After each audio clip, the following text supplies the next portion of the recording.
Karena ada alam semesta di Heze Divine Stone. Qin Yichen pernah bisa memegang alam semesta di tangannya dan melayangkan tinjunya ke kegelapan yang tak terbatas. Sekarang, pisau ini juga bisa digunakan untuk membuat seluruh dunia hidup, sehingga semua putra-putra Baize yang berbakat pasti tidak akan mengguncang tepian. Di momen sebelumnya, nafas Qin Yichen hampir sama lemahnya dengan lumpuh dan sekarat. Saat berikutnya, Kaisar Iblis, Yao Yuekong, gemetar, yang menunjukkan bahwa penggunaan kekuatannya bahkan lebih halus. Dipotong dengan satu pisau. Pada jarak sedekat itu, Qin Yichen memblokir ruang dan waktu, membuat Bai Guanxing tak terelakkan. Bahkan cahaya pisaunya tampak hanya beberapa inci, tetapi nyatanya itu seperti dunia. Dari jaraknya, bintang-bintang itu setipis debu, tetapi dalam kenyataannya sangat luas. Dengan potongan ini, dia ingin melihat bagaimana Bai Guanxing dapat menukar 100 dengan 1000. Saat pedang itu lewat, hanya Qin Yichen yang dikelilingi oleh alam semesta yang luas, alam semesta sunyi, hanya dia dan Bai Guanxing yang berdiri berhadapan. Ketika pisau ini dipotong, saya melihat keagungan bintang-bintang di sekitarnya. Semuanya berubah menjadi tekanan yang mengerikan. Dan saya ingin memotong putra Baize. Pada saat itu, tubuh Dao Bai Guanxing bahkan tidak bisa bergerak. Karena ini adalah alam semesta yang terkandung dalam pedang Qin Yichen. Apakah itu alam Dao yang terakhir atau dunia? Itu adalah penguasanya. Bagaimana hukum alam semesta ini bekerja? Siapapun yang hidup dan yang mati, tidak lebih dari pikiran Qin Yichen. Qin Yichen tidak bisa membiarkan Bai Guanxing melarikan diri, jadi dia hanya bisa mengambil jalan pintas.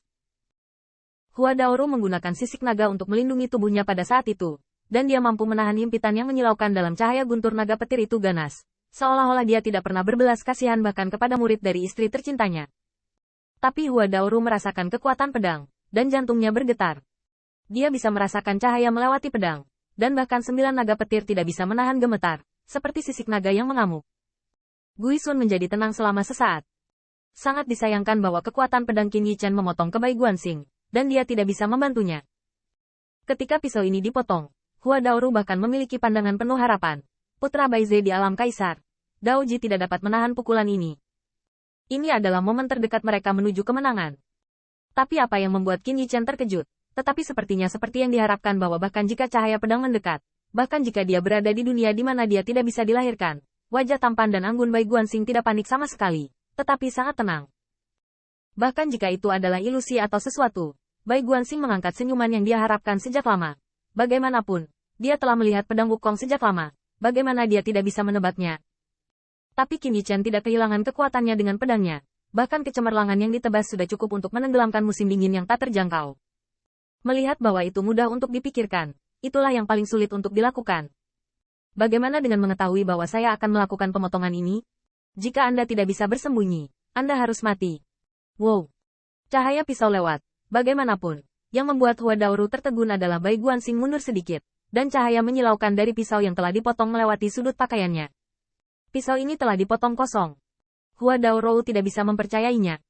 Rekor Qin Yichen saat ini tampaknya lebih rendah darinya. Tusukan tirani ini bahkan belum menyentuh sudut pakaian Bai Guanxing. Hua Daoru luar biasa. Bahkan pada saat itu dia bersimpati dengan Qin Yichen, beberapa tidak mau yang terakhir.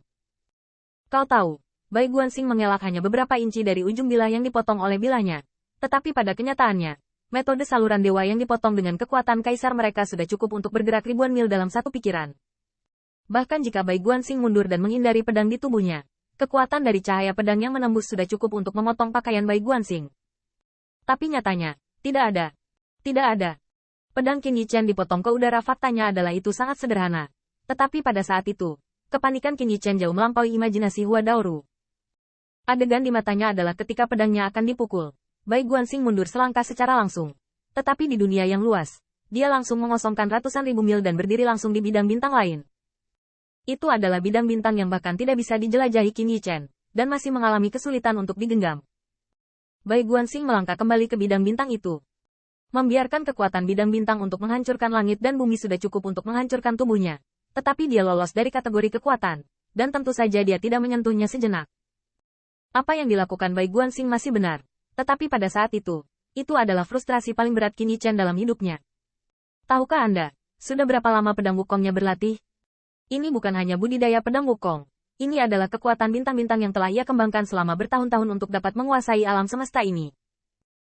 Ini adalah alam semesta. Ini adalah kekuatannya. Tetapi Bai Guanxing hanya dapat ditahan olehnya untuk sesaat ke dalam alam semesta ini. Dan dia dapat menangkapnya. dan dia tidak akan dapat menginjakan kaki di bidang bintang selama bertahun-tahun. Seolah-olah dia telah mengolah alkimia selama bertahun-tahun, dan dia dikalahkan oleh seseorang yang tidak pernah menyentuh tungku alkimia hanya dalam waktu singkat setelah pedang dilepaskan. Pada saat itu, Taoisme Qin Yichen hampir hancur. Dia telah mengejar sepanjang hidupnya, tetapi dia tidak bisa menandingi langkah acak lawan. Apa? Tanda seru. Tanda seru. Namun, Hua Daoru lebih takut dari ini. Qin Yichen tampaknya gila. Tetapi di mata para dewa seperti pedang, itu masih menakjubkan.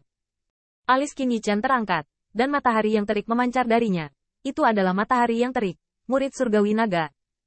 Pada jarak sedekat itu, tidak mungkin bagi Bai Guanxing untuk melarikan diri. Kali ini tidak perlu dunia, tidak perlu bergerak ruang dan waktu. Mereka bertatap muka, mata mereka dekat. Pukulan ini, Bai Guanxing pasti tidak akan bisa bersembunyi. Pada saat itu, Yao Yuekong bangun dengan marah. Bahkan dia merasa dengan pukulan ini, Bai Guanxing seharusnya dipukul. Namun, faktanya adalah itu sangat kejam, seperti ketakutan yang tak terbatas dari nenek moyang kulit hitam, dan tidak akan pernah membangkitkan belas kasihan sedikit pun hanya karena makhluk hidup berlutut lebih rendah hati. Saya melihat mundurnya Bai Guanxing tiba-tiba menjadi stabil di udara, dan kemudian dia mencondongkan tubuh ke depan, dengan jari-jarinya berdekatan, ujung jarinya seperti listrik, momen paling cerah dari pupil langit naga matahari yang menyala-nyala di tengah alis Qin Yichen. Mencolok di tengah alisnya. Rusak. Ada raungan, dan hukum mengikuti, dan pada saat berikutnya, kepala Qin Yichen hampir meledak, dan pembuluh darah di dahinya tampak terbakar, terus mengembang, seolah-olah plasma darah di otaknya akan mendidih dan menguap. Tampaknya pembuluh darah yang mengarah dari mata ke otak semuanya dialirkan kembali oleh magma. Pada saat itu, Qin Yichen tidak bisa menahannya lagi, dan melolong di punggungnya. Suaranya membuat pegunungan yang tertutup salju semakin dingin. Yao Yuekong tampak serius. Tiba-tiba dia mengangkat bintang dan membanting roh surgawi Qin Yichen dengan keras, menenangkan magma yang akan dibakar dan dibakar. Dan terlebih lagi Qin Yichen penuh dengan kebencian dan kebencian untuk menekan Dao Xin. Namun, pukulan keras Stardial juga sangat kuat, menyebabkan sosok Qin Yichen terhuyung-huyung di udara, seperti terkena benda berat, dan langsung jatuh ke tanah, menghancurkan selokan yang dalam di tanah bersalju yang luas. Jurang-jurang terus mencair, seperti gunung berapi penghancur dunia yang tersembunyi di bawah pegunungan yang tertutup salju.